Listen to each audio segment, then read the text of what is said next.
Assalamualaikum warahmatullahi wabarakatuh.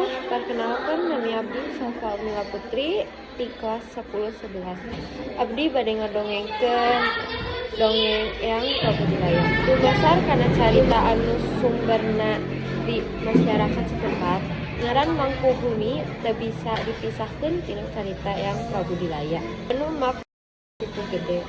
Eyang Prabudilaya salah saurna tokoh anu nyebarkeun agama Islam di Sukapura. Prabudilaya asalna ti Kerajaan Sumedang. Larang Prabudilaya ngumbara ti wewengkon Sumedang serta ninggalkeun kerajaan ka Tasikmalaya pikeun menangkeun Pangaweri.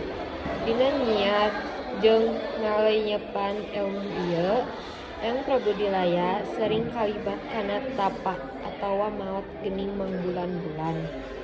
Kebiasaan ieu timbul kecurigaan ti dua pamajikanana nu ngaranna Sekar Karambong jeung Sambah Dalam.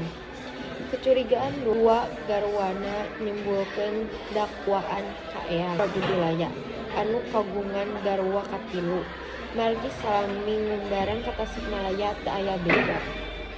Kusabab curiga akina boga pamajikan deui dua pamajikanana sangkongkol pikeun ngareugkeun kahirupan akina ku cara maehan. Anu jadi pelaksanaan nyaeta pamajikan kahiji Sekar Karembong Cok Abdul Ramsan, salah saurang inohong Kacamatan Mangku Bumi. Jaringan pasir anu ayeuna aya di Situ Gede, akhirna Prabudilaya dikuburkeun di dinya, tapi ayeuna aya nu nganjang kana ziarah. Sekian dongeng dari abdi. Wassalamualaikum warahmatullahi wabarakatuh.